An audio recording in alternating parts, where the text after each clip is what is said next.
Muy buenas tardes a todos los que nos siguen en las redes sociales. Nos encontramos aquí en las sucursales de NSR Centro Médico. Les presento a Hilda, Brian y Joel, sus amigos y servidores.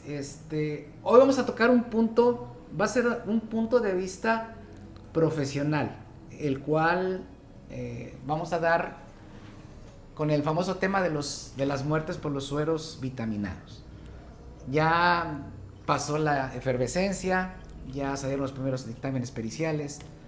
¿Y quién más que Hilda, química farmacobióloga, Hilda Mata? Ella muchos años trabajó en una empresa transnacional que se dedica a mezclas tanto de nutriciones parenterales como de productos oncológicos.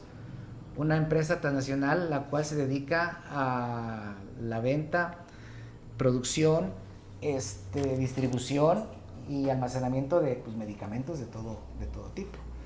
Ella muchos años estuvo exactamente en el centro de mezclas, ahí terminó, ahí empezó su carrera en esa empresa, hasta llegar a ser gerente comercial, hasta que ella decidió interrumpir esa actividad laboral en esa empresa. Muchos años trabajó ahí, entonces vamos a pedirle a ella que nos dé su punto de vista profesional, qué pudo haber pasado en esos momentos ahí, por qué hubo las muertes, cuál fue realmente la situación. Insistimos, esto es un punto de vista meramente técnico y profesional. No estamos ni a favor ni en contra, ni mucho menos estamos satanizando o queriendo hacer leña del árbol caído como se prestó desgraciadamente en todas las redes sociales de este tema.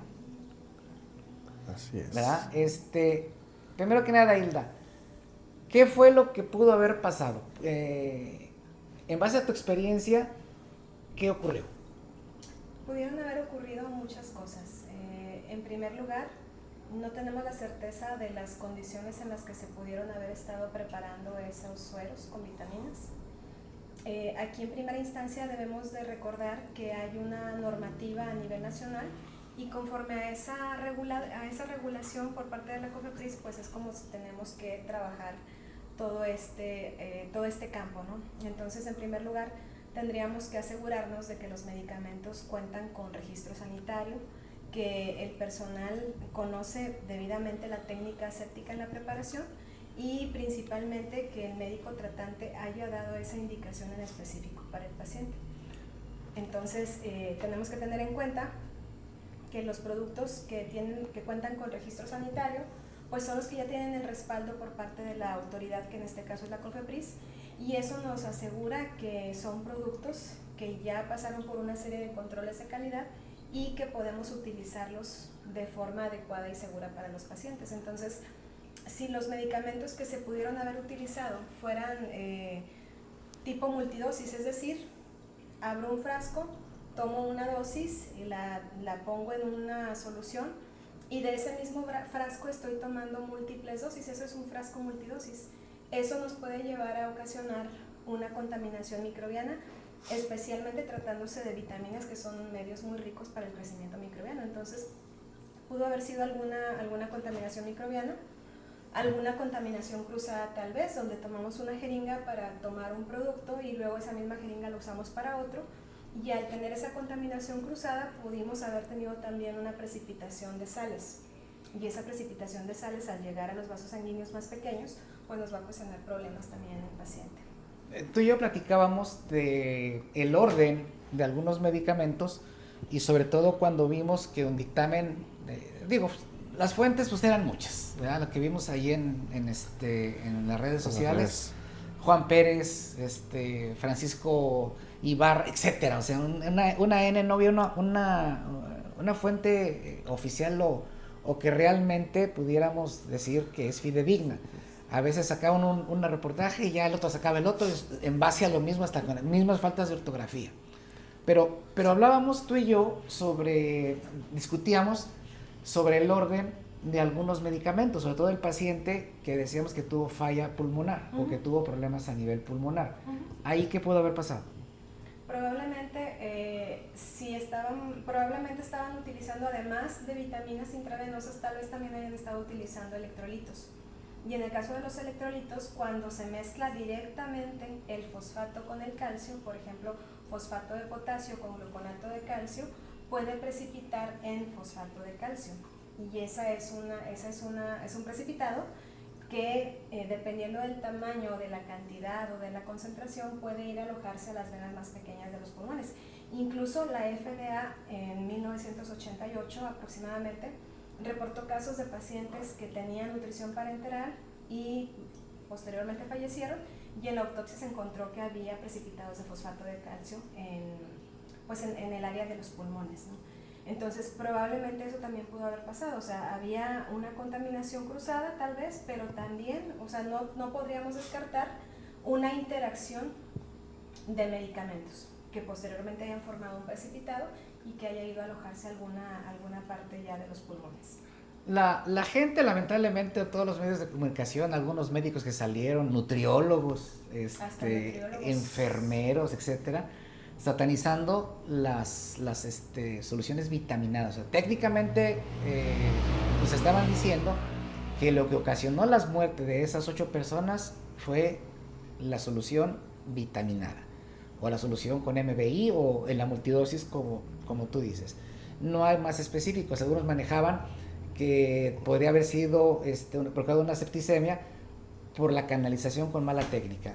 Yo también lo veo un poco disperso, porque en el medio prehospitalario, que de repente también estamos ahí, pues cuántas veces hemos encontrado un paciente que se volcó, está todo revolcado, que lo balacearon, etcétera, que a veces se nos está chocando, se nos está yendo y tenemos que meterle líquidos rápidamente.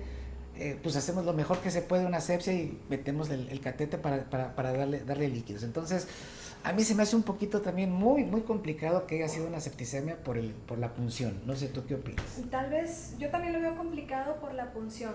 Lo que cabe posibilidad es de que, nuevamente, volviendo al tipo de productos que se hayan utilizado, si los productos que se utilizaban en ese lugar no contaban con registro sanitario, o sí contaban pero eran del mercado negro, o sí contaban pero eran de dudosa procedencia, o sí contaban pero no se conservaron en las condiciones adecuadas como lo especifica la etiqueta, o incluso eran medicamentos que se adquirieron de una cadena de comercialización que venía desde Estados Unidos, pues realmente no sabemos la manipulación previa que tuvieron, o incluso a veces hasta haciendo productos de aquí del mercado nacional, pues incluso a veces llegan a tener alertas por parte de la COFEPRIS, y esas alertas pueden ser ya sea por una contaminación microbiana y la COFEPRIS lo notifica en sus redes, en sus canales oficiales, o incluso pudiera ser también una alteración, ¿sí?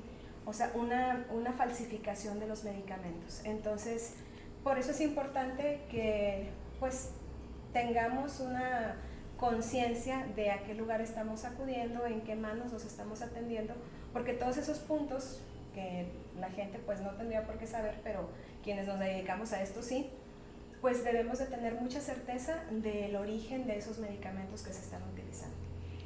Algo que yo vi en las fotografías de este médico,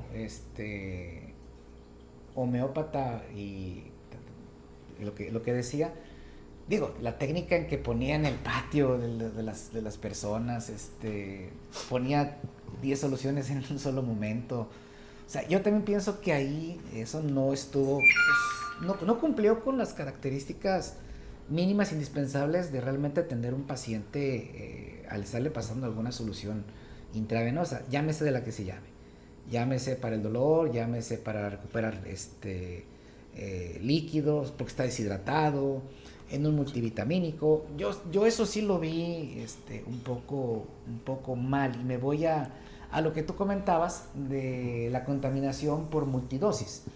Digo, yo en la prehistoria también me tocó que preparábamos nosotros en el hospital las nutriciones parenterales, las NPTs, las hacíamos en quirófano, todo con técnica estéril, y a veces sí ocupábamos una misma jeringa, pero obviamente era la misma jeringa que ocupábamos. Por ejemplo, si estaba dosificado el MBI, pues tanto de MBI para cada bolsa, y ocupabas la misma jeringa, también viendo las carencias de la institución, ¿verdad? Que claro, lamentablemente pues sabemos que no ha sido muy buena la situación institucional, que tengamos los recursos para hacerlo así. Ya después los centros de mezclas, pues bueno, ya evitaron todo eso. Uh-huh. Pero yo no sé, cuando tú iniciaste en el centro de mezclas, ¿Cómo era más o menos la situación de hacer las mezclas? Platícanos un poquito. Siempre hay mucha literatura, bueno, ahorita hay mucha literatura, hace 20 años no había tanta, sin embargo había literatura confiable, en donde está muy bien documentado y muy bien soportado cuál es el orden de preparación y cuánto es la cantidad de electrolitos que podemos ponerle a una nutrición parenteral o a una solución para administrar electrolitos, por ejemplo. Y a veces existe la controversia de que pues sí, pero es que esto es lo que el paciente necesita según la indicación del médico, y es correcto, o sea, la indicación del médico según la necesidad del paciente es esta, pero una cosa es la necesidad del paciente y otra cosa es lo que físico-químicamente la mezcla pueda soportar para que sea estable. Entonces, hay un protocolo, por así decirlo, en el que se adicionan los macronutrientes en un orden y luego los micronutrientes o los electrolitos y vitaminas en otro orden. Entonces, siempre se debe de seguir ese protocolo para evitar caer, incluso aunque sean las cantidades que físico-químicamente dan estabilidad a la mezcla, prevenir una precipitación. Bueno, ese siempre ha sido el pleito de ustedes con nosotros, en los que, no, es que nosotros ocupamos tanto ¿sí? Tal paciente, y ustedes no, es que por esto sí. Tiene que ser así, pero mi paciente ocupa esta cantidad, sí. Pero ese ha sido siempre el pleito, el debate entre lo técnico de quien sabe hacer la... Es que luego a los médicos se les olvida que la nutrición parenteral es la nutrición parenteral y quieren pasar todo por ahí. Sí, lamentablemente. Entonces, a veces como que podemos perder esa perspectiva. Quienes prescriben o calculan nutrición parenteral, a veces se pierde un poquito la perspectiva, y entiendo que también el paciente no siempre tiene las condiciones clínicas, a lo mejor no tiene los accesos venosos suficientes para utilizar varios, pero pues para bien o para mal, pues la nutrición parenteral, perdemos de perspectiva que solamente es la nutrición parenteral y es para nutrir al paciente, no para reponer un exceso de electrolitos que se hayan perdido por diarrea, vómito o por alguna otra situación. Claro. La nutrición solo es la nutrición, claro. Y no es el vehículo apropiado para restituir los electrolitos que el paciente ha perdido por otra situación. Sí, la importancia de preguntarle a un experto en la materia que se dedicó tantos años a esto, qué realmente pudo haber pasado en ese momento, ¿eh? Sin dejar, o sea, sin llegar a satanizar a alguien, ¿verdad? Sí. O a algo. Sí, aquí la idea es que siempre busquemos un consenso dentro del marco regulatorio. Por ejemplo, en el caso de la nutrición parenteral, pues siempre es, la necesidad del paciente es esta, y físico-químicamente puede haber alguna incompatibilidad, y pues en ese caso los químicos, los farmacéuticos siempre recomendamos administrar lo que no se soporta por la mezcla, administrarlo por otra vía. Sin embargo, tal vez el paciente no tiene las condiciones para tener tantos accesos venosos, y entonces ahí ya es donde tenemos que ver pues cómo le hacemos, ¿no? Pero la idea es como trabajar en equipo precisamente para poder darle al paciente o cubrir sus requerimientos siempre de la forma más segura. Los médicos siempre buscan cubrir las necesidades del paciente, pero nosotros los farmacéuticos siempre tenemos que asegurar que la mezcla, valga la redundancia, o la nutrición es segura para el paciente. Si no, lejos de ayudarle, pues le vamos a provocar otro problema de salud. Te voy a hacer una pregunta muy insidiosa o muy... A tu punto de vista profesional, ¿las muertes fueron ocasionadas por la mezcla de una solución, llámese glucosada, mixta o fisiológica, con el multivitamínico? Con el multivitamínico no, siempre y cuando, o sea, si tomamos en cuenta ya lo que hemos platicado, si se prepara en las condiciones adecuadas, si se prepara en el orden adecuado, si se prepara tomando en cuenta las recomendaciones del fabricante, porque esa también es otra parte muy importante. Sabemos que una cosa es la necesidad del paciente, otra cosa es el aspecto físico-químico, pero también es muy importante siempre recurrir a revisar cuáles son las recomendaciones del fabricante. Entonces, si el fabricante dice, haga dilución previa de esto en tanto volumen y luego de ahí se toma una alícuota y de ahí se pasa la mezcla, bueno, pues hay que, o sea, por algo lo está recomendando el fabricante, claro. Y casi siempre es por cuestiones de estabilidad.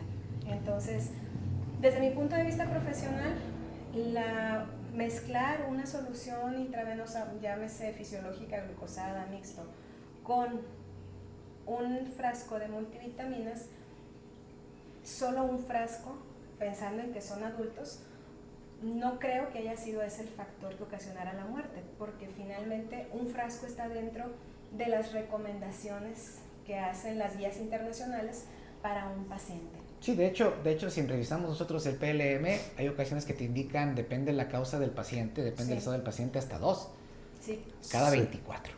¿Verdad? O sea, digo, si tú te pones a leer sobre eso, vas a ver ahí que está recomendado en esto y en esto y en esto. Incluso en las guías del Aspen también hay recomendaciones. Exacto.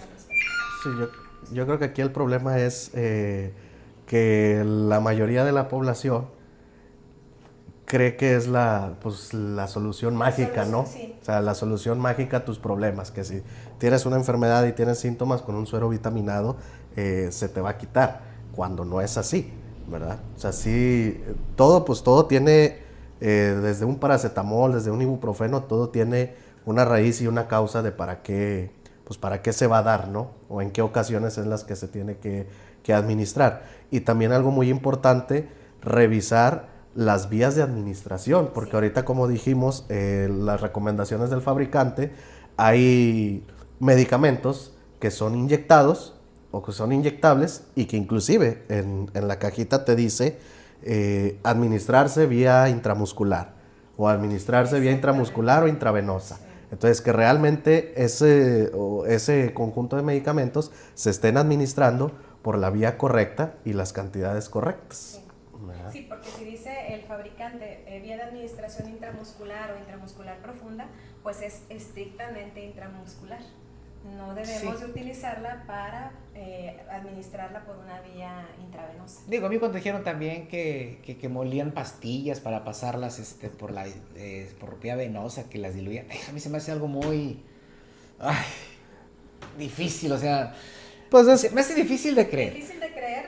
Ojo, más sin embargo, también estuve documentándome, la homeopatía ocupa mucho el arsénico. El arsénico es altamente tóxico. A las dosis mínimas que ellos hacen, puedes provocar efecto de relajación, un efecto de bienestar y un efecto de sanación. Es lo que ellos buscan con las dosis mínimas de arsénico. No sé si a lo mejor este doctor pues puso algo así para ver, para causarle ese efecto de relajación y sensación de bienestar. A lo mejor les funcionó, de repente se le fue de las manos, qué sé yo, o sea, digo, no hay una versión oficial que nos diga realmente pasó esto, pasó otro, pero aquí la idea de hacer esta pequeña plática es... Sin embargo, si me permites un paréntesis, aquí en este punto nuevamente volvemos al tema regulatorio. Si era médico homeópata o si es un médico, pues sí, con su documentación como médico homeópata, pues solamente puede prescribir cuestiones de homeopatía. Claro. ¿Sí? Pero si estamos administrando soluciones intravenosas con vitaminas, pues ahí ya estamos hablando de medicamentos alopáticos y entonces ahí ya estamos mezclando una cosa con la otra. ¿Sí? Entonces ya no sabemos si en realidad él estuvo utilizando medicamentos homeopáticos y los estuvo pasando o poniendo en las soluciones intravenosas. Digo, no sabemos, ¿verdad? Pero pues cabe esa posibilidad también, ¿no?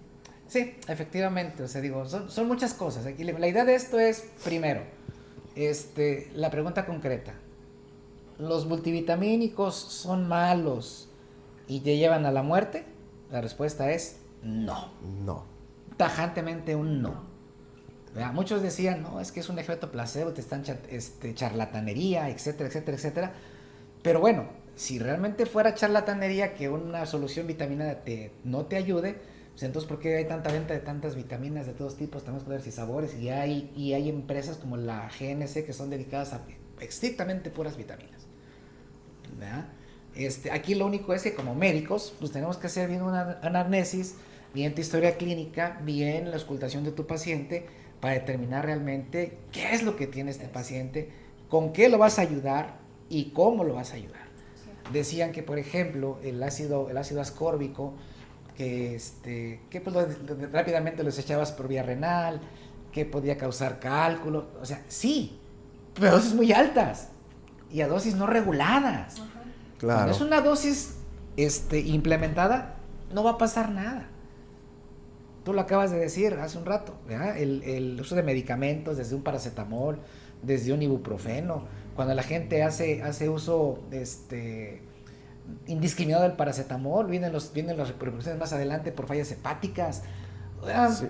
Híjole, Y no precisamente es que el paracetamol sea malo, sino que abusas del consumo, ¿sí? Y eso es lo que hace el daño en el cuerpo, en el hígado en este caso, ¿verdad? Bueno, ya lo dijo hace muchísimos años el que podríamos decir que fue el padre de la química, de la farmacia, a lo mejor de la medicina, no sé, pero también hasta se le considera un alquimista o el último de los alquimistas, que fue Paracelsus, que dijo la diferencia entre un remedio y un tóxico está en la dosis. Sí. Sí, efectivamente. Bueno, para concluir este tema tan interesante,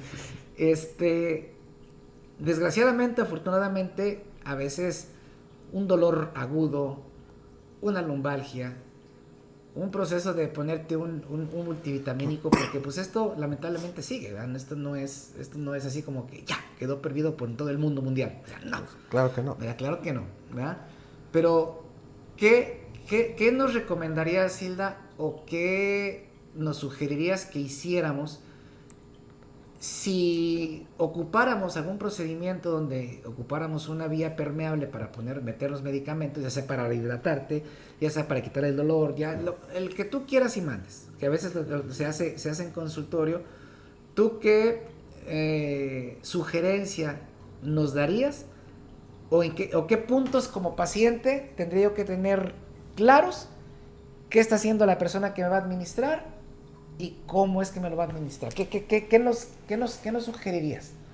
Pues en primer lugar, ponerse en buenas manos. Eso es. Digo, tal vez puede sonar obvio que lo diga, pero en realidad podemos llegar a las manos equivocadas. Claro. Y entonces, aunque pueda oírse muy obvio, la realidad es de que en primer lugar tendríamos que poner mucha atención en qué mano nos estamos poniendo. En segundo lugar, pues tendríamos que ver las condiciones en las que nos están atendiendo. O sea, si estamos llegando a un lugar y vemos que hay, no sé, 10, 20 sillones en hacinamiento, digo, porque hay hospitales donde tienen sus áreas, pero están muy bien delimitadas. De hecho, hay una norma para la terapia de infusión intravenosa. Pero si estamos viendo condiciones que no son así como las más adecuadas, como que hay hacinamiento, como que se ve desorden entre el personal, pues ya desde ahí es un punto de alerta, ¿no? Otro de los puntos importantes es finalmente el tema regulatorio. Tendríamos que asegurarnos que los medicamentos que están utilizando para preparar nuestra solución, pues son medicamentos que se estén abriendo en ese momento, ¿sí? Que no sean, está guardado en el refri, lo agarró, o lo tenía por ahí y de ahí lo agarró y de ahí me puso. No, tendrían que ser medicamentos que en ese momento estaban completamente cerrados, ya sean los materiales estériles y los medicamentos intravenosos, y en ese momento se abran para utilizarlos para mi preparación. O sea que en resumen, lo que tú estás sugiriéndonos es que si me van a poner alguna solución, uno, le pregunte al médico o a la enfermera qué es, para qué es, y me muestre que está vigente su caducidad. Sí. Me demuestre que es una... cuenta con registro sanitario. Con registro sanitario, que es unidosis. Que es unidosis. ¿Verdad? O sea que lo que me va a poner a mí y lo demás lo va a desechar o lo va a tirar, lo va a destruir. Exacto. Exactamente. Y que los materiales sean Nuevos y estériles. Y estériles. O sea, digo, esto yo creo que es bien importante para toda la gente que nos ve, que por de buenas o por de malas tenga que ser sometida a administración de medicamentos endovenosos, pues se fijen en eso, ¿verdad? Sí. Que el catéter sea nuevo, que lo abra. Digo, nosotros como profesionales de la salud estamos obligados a informar a ese paciente qué le vamos a hacer, cómo le vamos a hacer y por qué se lo vamos a hacer. Y estamos obligados también a decirle, esto es lo que te voy a administrar, vigencia, está 100% vigente, está nuevo, está sellado con sus sistemas de seguridad y es lo que, y enfrente de ti voy a hacer la mezcla. Porque también ahí salió con que ya el señor traía las mezclas ya hechos, o sea, ya hechos, sí. como que ya tenía así como que sus secretos. Sus secretos ahí puestos, y yo creo que eso sí está pues, pésimamente mal. Uh-huh. Sí, y sobre todo teniendo en cuenta que si estamos hablando de vitaminas o de macronutrientes, son medios de cultivo altamente ricos para que haya una proliferación microbiana. ¿Sí? Entonces, con mayor razón no puedo tener algo que haya estado previamente posicionado tratándose de vitaminas. O sea, que si ese bote ya estaba preparado, o sea, ¿cuánto duró ese bote ahí preparado, verdad? O sea, el chiste es que para disminuir los riesgos se tendría que haber administrado inmediatamente. Digo, para empezar no tendrías por qué tenerlo ya preparado, sí. de entrada. Sí, pero... porque tendrían que hacerlo de forma individualizada conforme a la necesidad del paciente, conforme a la prescripción médica.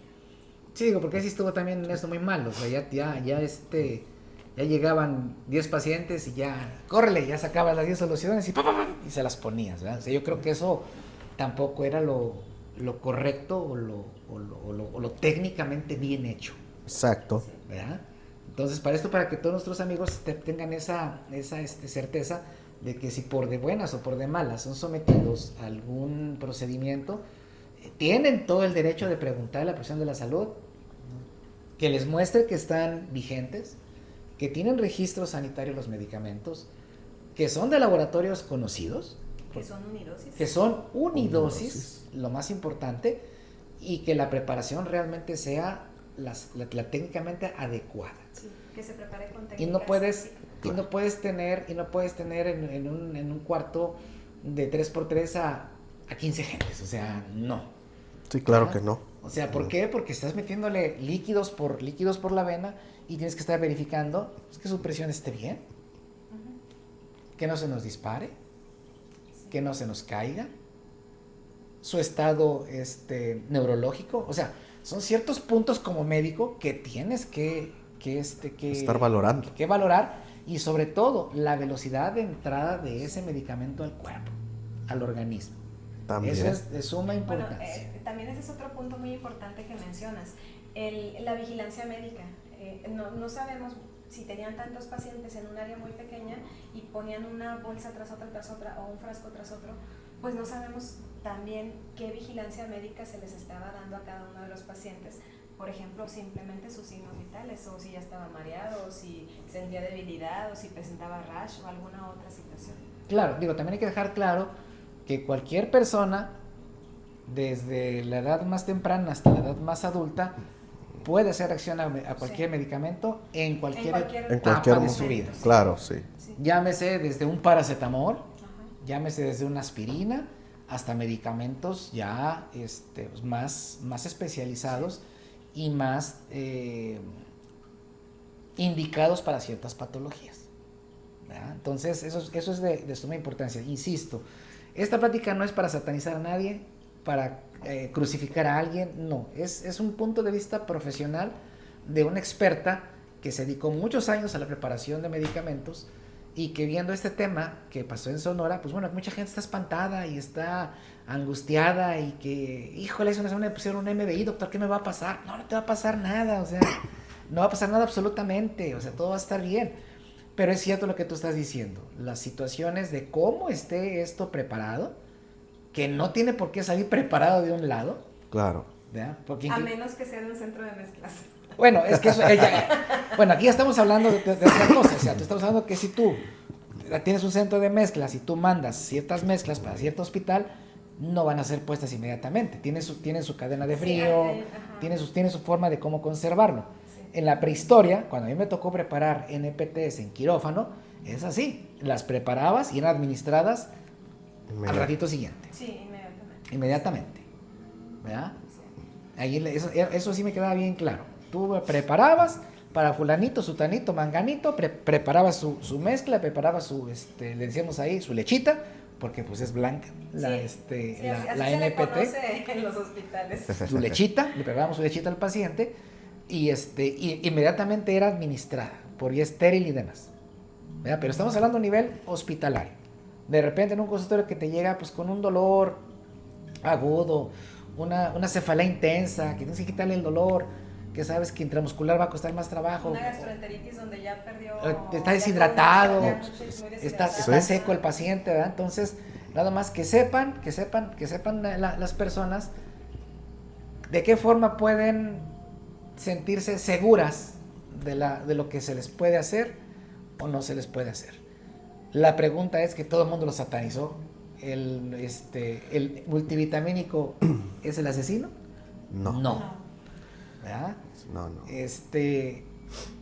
Fueron un sinfín de situaciones y cosas que a veces hasta risorias, que dices tú, o sea, a veces esto de las redes sociales pues, puede ser para bien, pero también puede ser pues para mal. Pueden hacer leña del árbol caído también, ¿verdad? Pues sí. Con todo respeto, yo vi de supuestos, o no sé si sea porque no me di esta tarea de investigar si realmente era nutriólogo o no, dando su punto de vista. O sea, dices tú, a ver, el nutriólogo ese profesionista juega con los alimentos.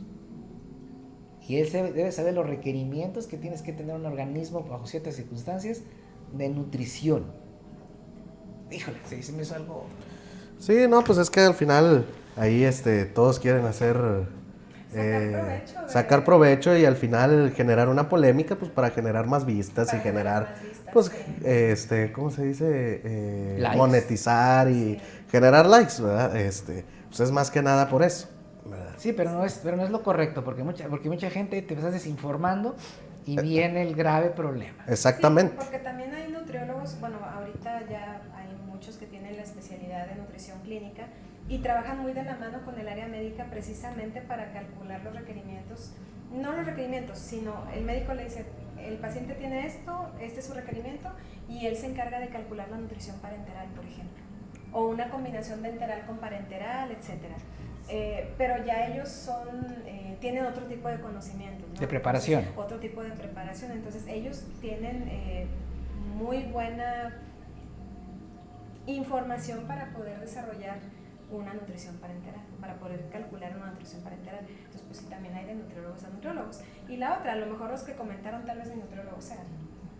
Sí. Digo, no sabemos, ¿verdad? No sabemos. Sí, van a salir muchas cosas, pero bueno, desgraciadamente a veces queremos hacer leña del árbol caído y creo que eso tampoco es ni ético, mucho menos profesional. Exacto. ¿Verdad? Entonces, sí hay que criticar las malas praxis, o sea, sí. por ejemplo, el poner sueros en los patios de la casa, el tener a tantos pacientes, y luego sobre todo lo que costaban, 500 pesos.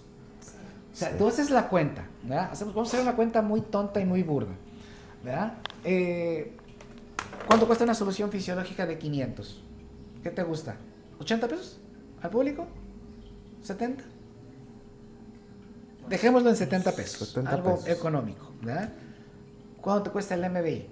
Como 250 pesos, ¿no? No, hay que hasta de 380. Hay hasta de 380, sí. Hay hasta de 380. Al público. Al público, ¿verdad? Vamos a ponerle, vámonos económicos, 275 pesos. 275 pesos. El que fue adquirido a un distribuidor autorizado, Sí, con las claro. condiciones adecuadas y que ¿verdad? cuenta con registro sanitario. Sí, estamos haciendo cálculos de que todos, o sea, son medicamentos regulados, son medicamentos autorizados, son medicamentos Sí. O sea, vamos a hablar de algo seguros, de- ¿verdad? de algo que vas a la farmacia a comprar. Vas a la Exacto. Guadalajara, vas a la farmacia que tú me quieras decir, vas a comprar. Exactamente. ¿Verdad? Luego, el equipo de venoclisis y el catéter, ¿qué te gusta? No me sé los precios. Vamos a poner precios baratos. ¿100 pesos por ambas cosas? Sí, aproximadamente. 100 pesos por ambas cosas, ¿verdad? La cinta, 50 pesos. Aquí estamos hablando que ya son 495 pesos. Y lo dejas en 500. Exacto. ¿Y dónde La- está la ganancia del...? No, la vigilancia, digo, porque pues también eso debe de implicar gasto en un Pues simplemente en tener por lo menos un área de almacenamiento con las condiciones adecuadas, pues para que tú puedas estar disponiendo de ahí los medicamentos. Tener un almacenamiento así te va a costar. Claro, Yo siempre he dicho que no solo en medicina, en cualquier parte de la vida, lo barato sale caro. sale caro. Entonces también para que nuestros amigos tengan esa precaución de que si es algo muy, muy barato, híjole, piénsalo 2 veces. Piénsalo 2, 3 veces. Piensa 2, 3 veces porque esto no es lo correcto, ¿verdad? Bueno, este va a ser nuestro primer video para YouTube. Con este nos vamos a inaugurar nuestro canal de YouTube. Y pues cualquier cosa, amigos, estamos a sus órdenes en cualquiera de nuestras redes sociales, tanto en Facebook, Instagram, TikTok y ahora ya en YouTube. Agradecemos su atención, estamos a sus órdenes. Cualquier duda que tengan, con toda confianza, acérquense con nosotros. Estamos para disiparles cualquier duda o, por qué no, hacérselas más grande. Es correcto. ¿Verdad? Hilda, te agradecemos mucho este tiempo, que nos compartas tu experiencia profesional en este tema tan delicado y que ojalá para muchos ya quede claro que pues, esto no es así como todo el mundo lo manejó en las redes sociales. Pues a las órdenes, aclarar cualquier duda. Muy bien, muy buena tarde para todos. Y muchas gracias. Muchas gracias. Gracias.